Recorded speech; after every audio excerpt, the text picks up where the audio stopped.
Hola y bienvenidos a este sexto episodio de su podcast favorito de embriología paso a paso. El día de hoy veremos el siguiente tema, desarrollo de aparato faríngeo, donde al final de este episodio veremos las malformaciones correspondientes. El aparato faríngeo va a estar constituido por arcos, bolsas, surcos y membranas faringias. Estos componentes van a dar lugar a la formación de cara y cuello. Empezaremos hablando sobre los arcos faringios. Los arcos faringios comienzan a desarrollarse en la cuarta semana, cuando las células de la cresta neural migran hacia futuras regiones de la zona de la cabeza y cuello. El primer par de arcos faringios aparece como elevación de superficies en la zona de la laringe. Posteriormente aparecerán otros arcos en forma de crestas redondeadas. Al final de la cuarta semana se pueden ver al menos 4 pares de arcos faringios.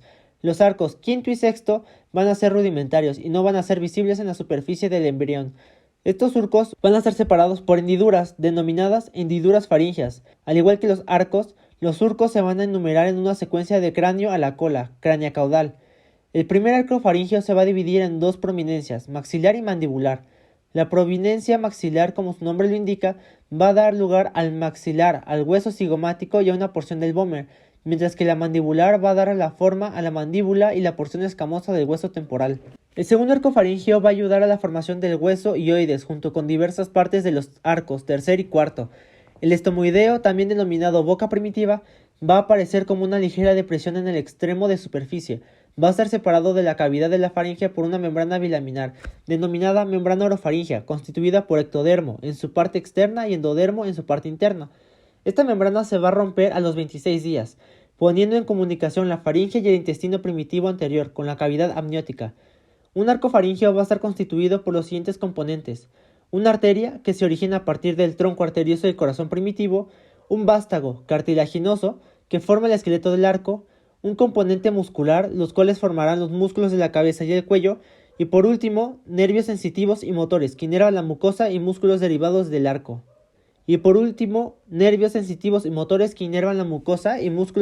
De cada arco.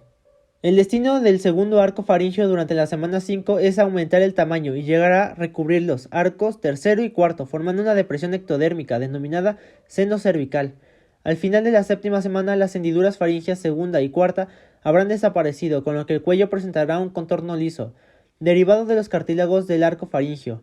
El cartílago del primer arco faríngeo está relacionado con el oído en desarrollo, de la cual se va a desprender una parte proximal del cartílago para formar nódulos pequeños que darán origen al hueso del oído medio.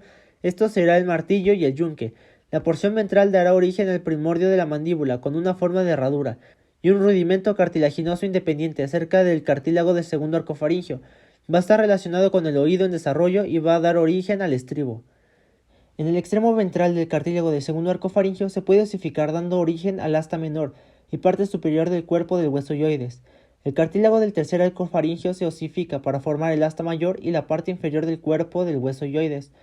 Los cartílagos de los arcos faringios 4 y sexto se van a fusionar formando los cartílagos laringios, salvo el epiglotis, que se va a desarrollar a partir de un mesénquima de la eminencia hipofaringea, que es una prominencia del suelo de la faringe embrionaria, que va a proceder del tercer y cuarto arco faríngeo. Por último, el quinto arco faríngeo va a ser rudimentario y no va a originar ninguna estructura. Derivados de los músculos de los arcos faringios. La musculatura del arco da origen a los músculos de la masticación. La musculatura del segundo arco faríngeo forma el músculo estapedio, el músculo estiloioideo, el vientre posterior del músculo digástrico, músculos auriculares y los músculos mímicos. La musculatura del tercer arco faríngeo forma el músculo estilofaríngeo. La musculatura del cuarto arco faríngeo forma el músculo cricotiroideo, elevador del velo del paladar y constructor de la faringe. Y por último, el sexto arco faríngeo forma los músculos intrínsecos de la laringe. Derivados de los nervios de los arcos faringios. Cada arco va a ser inervado por su propio par craneal. La piel facial estará inervada por el par craneal número 5, el nervio trigémino. Sin embargo, solo sus dos ramas caudales inervan los derivados del primer arco faríngeo. Sus ramas sensitivas inervan cara, dientes y la mucosa de las cavidades nasales, el paladar, la boca y la lengua. El par craneal 7, nervio facial; el par craneal 9, nervio glosofaríngeo; el par craneal 10, nervio vago, inervan respectivamente los arcos tercero y caudalmente cuarto a sexto. El cuarto arco está inervado por la rama laringea superior del nervio vago, par craneal número 10. y por su rama laríngea recurrente la distribución de los nervios de los arcos faringeos segundo a sexto es escasa, pero inervan lengua, faringe y laringe. Bolsas faríngeas.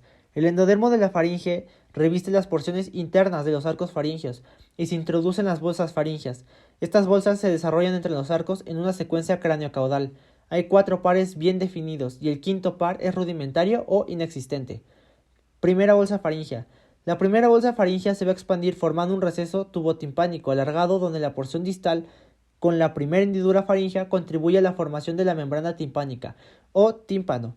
La cavidad del receso se convierte en la cavidad timpánica y en el antro mastoideo y la conexión del receso tubotimpánico con la faringe se alarga y en última instancia forman al tubo faríngeo timpánico o trompa auditiva. Segunda bolsa faríngea. Se va a mantener en forma de seno amígdala. El endodermo de la segunda bolsa prolifera y crece hacia el mesénquima subyacente. Las partes centrales en estas zonas se fragmentan formando criptas amigdalares. Aproximadamente a las 20 semanas, el mesénquima se rodea, las criptas se diferencian en tejido linfoide, que en poco tiempo se organiza en nódulos linfáticos de las amígdalas palatinas. Tercera bolsa faríngea. En la sexta semana, el epitelio de cada parte vulvar dorsal de la bolsa comienza a diferenciarse hacia una glándula paratiroides inferior. En este momento prolifera el epitelio de las porciones centrales ocupando sus cavidades. En estas porciones se unen y forman al timo.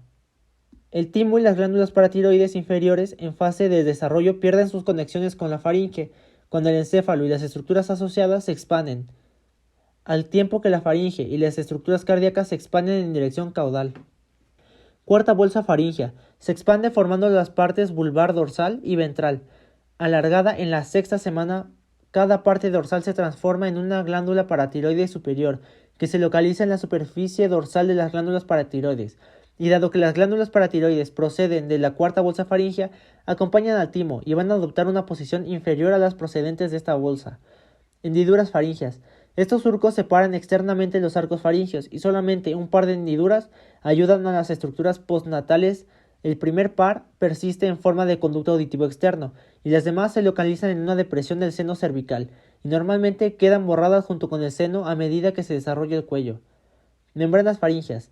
Aparecen en el suelo de las hendiduras faríngeas. Se forma a partir de epitelios de las hendiduras y las bolsas que se aproximan entre sí. Solo hay un par de membranas que contribuyen a la formación de estructuras del adulto. La membrana faríngea junto con la capa intermedia del mesénquima se convierten en la membrana timpánica. Ahora pasaremos a las malformaciones.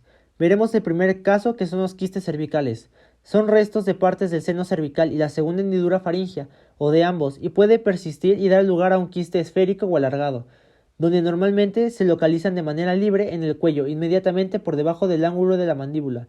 Sin embargo, también puede desarrollarse a lo largo del borde anterior del músculo esternocleidomastoideo, cuando dan lugar a aparición en el cuello de una tumefacción es indolora y que aumenta lentamente de tamaño.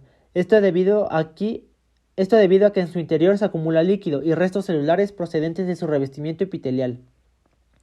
Pasando con la segunda malformación, tenemos al quiste del conducto tirogloso. Se van a formar el conducto tirogloso. Normalmente el conducto se atrofia y desaparece, pero si persiste, restos de este conducto van a formar un quiste en la lengua o en la parte anterior del cuello, justo por debajo del hueso yoides, donde a menos que la lesión se infecte, la mayoría de los casos es asintomática. El quiste puede tener algo de tejido tiroideo. Y por último tenemos la microtia atresia. Es una malformación congénita del oído externo en la que no se desarrolla por completo durante el primer trimestre del embarazo. En otras palabras, es una alteración caracterizada por un pabellón auricular pequeño, lo que hace que la oreja afectada luzca más pequeña y se vea en una forma alterada. Esta malformación se va a clasificar en 4 grados, donde el grado 1 es una oreja afectada ligeramente más pequeña, donde el canal auditivo es pequeño, que está presente en este grado, y donde el canal auditivo es pequeño y está presente en este grado no presenta ninguna pérdida auditiva. En el segundo grado, la oreja se desarrolla de forma parcial y el canal auditivo es estrecho, por lo que puede haber una pérdida de audición. En el grado 3 presenta ausencia de pabellón auricular y tímpano. Un rasgo identificable del oído externo se verá como un pedazo de lóbulo con forma de maní. En este grado, el canal auditivo estará totalmente ausente y se conoce como atresia oral. Y por último, en el grado 4 se presenta ausencia del oído externo en su totalidad, y es un tipo de atresia poco común, conocida como anotia. Sin más que comentar, este ha sido el 6º episodio de Embriología Paso a Paso. Agradecemos su atención y nos vemos en el siguiente capítulo.